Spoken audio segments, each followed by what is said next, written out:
ceux qui aiment le football et qui connaissent le football, on vous apprendra rien pour vous dire que effectivement PSG a perdu. Mais pour tous les autres, et vous êtes nombreux en disant moi oh là là le foot, je vais aller faire un tour. Non, restez parce qu'on va tout vous expliquer avec Jean-Sébastien. Le contexte avant cela, avant de commenter le résultat. Soir, ouais. Le contexte, c'est la Coupe européenne des clubs champions.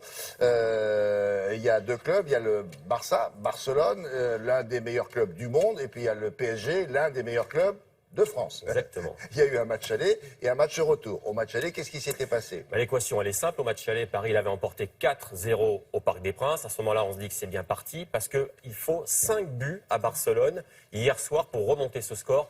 Autant vous dire, William, que dans l'histoire des Coupes d'Europe, ce n'est tout simplement jamais arrivé en 213 précédents.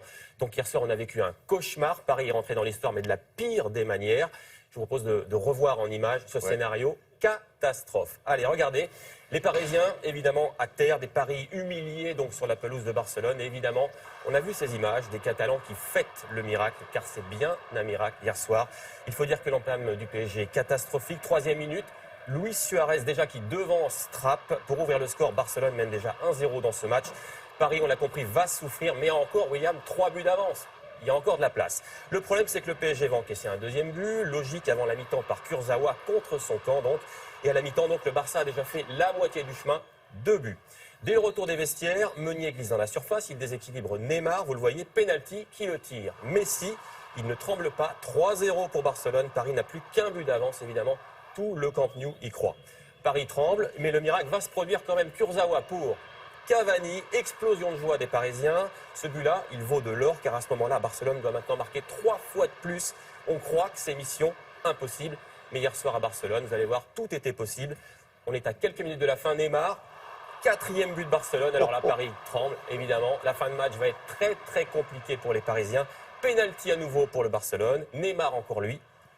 5-1 pour les Parisiens, il reste quelques secondes à jouer, 2 minutes à peine. 5-1, ça suffit pas. Hein. Non, il en faut un 6e à ce moment-là, parce qu'on joue les arrêts de jeu et l'incroyable se produit. Regardez, Paris a encaissé un 6e but. Alors, le PSG, regardez le public, regardez le public. Regardez. Et le Paris, évidemment, éliminé, Paris humilié, Barcelone qualifié, vous l'avez compris, pour les quarts de finale. Le PSG a tout simplement connu hier soir à Barcelone la pire soirée européenne de son histoire. C'était une catastrophe. Alors je voulais rassurer les familles du personnel de Télématin. Il y a une cellule psychologique, ils sont tous pour l'instant en traitement. Ça va aller mieux d'ici la fin de la journée. On n'a pas vu de drapeau. Il y a un moment, on avait vu les drapeaux. Bon, alors à part ça, à part le foot, il y a quoi d'autre? Il y avait encore un petit peu de foot parce qu'il y avait un autre match hier soir en Ligue des Champions, un autre 8e de finale entre Dortmund et Benfica. Là aussi, il y a eu du spectacle. Il y a regardé avec un coup de chapeau à ce jeune garçon, Pierre Aubameyang. C'est un ancien joueur de Saint-Etienne. Il joue désormais à Dortmund. Eh bien, lui, hier soir, il a inscrit 3 buts. Le premier de la tête, il est magnifique. Le voici. Le second sur cette belle ouverture, on est en 2e mi-temps, c'est lui qui est à la réception de ce centre. Voilà, il est très adroit ce garçon.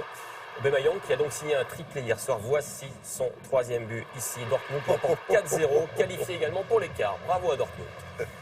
Allez, de la Ligue des Champions toujours, mais ça, c'est du basket cette fois. Monaco a battu hier soir la EK Athènes, tranquillement, 95-87. Et cette victoire, eh bien, elle permet tout simplement au club monégasque de se qualifier aussi pour les quarts de finale. Tout comme Villeurbanne, déjà qualifié. C'était du basket, Ligue des Champions également. Un petit mot de cyclisme à présent avec le Paris-Nice. Et cet homme, Julien Alaphilippe, il est en jaune ce matin car il a réalisé une sacrée perf hier après-midi. C'est le Français de l'équipe, un Quick-Step. Il a remporté le contre-la-montre individuel. C'était la 4e étape au cœur du Beaujolais. Il n'a pas eu le temps de s'arrêter. Il a pris, lui, la tête du classement général. Ça fait 20 ans, William, qu'un Français n'avait plus remporté Paris-Nice. C'est bien parti pour lui. Voilà. C'était en 97. Vous savez qui c'était? Laurent Jalabert. Ah oui. Eh oui. Il a fini apparemment? Pas encore, il a bon. de belles images. Vous allez voir de belles perfs de skieurs français dans les championnats du monde. Alors c'est pas de la piste, ça se passe, c'est des ski-boss avec la joie de Perrine Lafont ici. Elle a décroché une médaille d'argent sur les pistes du Sierra Nevada en Espagne. Elle a 18 ans seulement.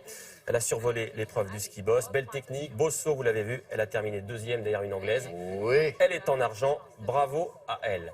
Belle perf également, toujours en ski-boss chez les garçons. Lui, c'est Benjamin Cavet. Il est jeune aussi, il a 23 ans. Vous avez vu, c'est compliqué à faire ça. Ah oui, je sais. Ça moi, vous j'y pète arrive les pas. genoux si vous ne savez pas le faire. Voilà, ça vous pète bien les ménisques. En tout cas, il a régalé tout le monde, tout en puissance. Lui aussi, il décroche l'argent. Bravo à lui. Du ski encore. Cette fois, on va prendre un petit peu d'altitude. Regardez, Une autre Française au sommet. ouais. Elle s'appelle Marion Herty, elle a 25 ans. Son truc à elle, c'est le freestyle, c'est plutôt joli. Ça se passe en Autriche, elle a remporté une manche de Coupe du Monde dans un décor somptueux. Le but, là, c'est de réaliser la plus belle descente dans des conditions naturelles. Avec cette victoire, eh bien Marion, elle est en tête du classement général. C'est plutôt beau. Il y a une belle poudreuse comme ça donne envie. Et puis, allez, une toute dernière image. Ça se passe à Toulouse cette fois. C'est du hip-hop, William. Et le but, là, c'est de danser en faisant des figures avec son corps. Ça s'appelle des battles. Il faut s'affronter les uns les autres. Alors, c'est pas un sport. C'est quand même sacrément sportif. Ah ouais, et de toute quand façon, même. à la fin, comme d'habitude, c'est le meilleur qui gagne. Moi, j'y arrive pas, personnellement. Je n'essaierai pas. de toute façon. Oh là là, bien. Et voilà, Oui, sur une main. sur une main, c'est du hip-hop. Bien joué. Bravo. Là, c'est fini. Merci.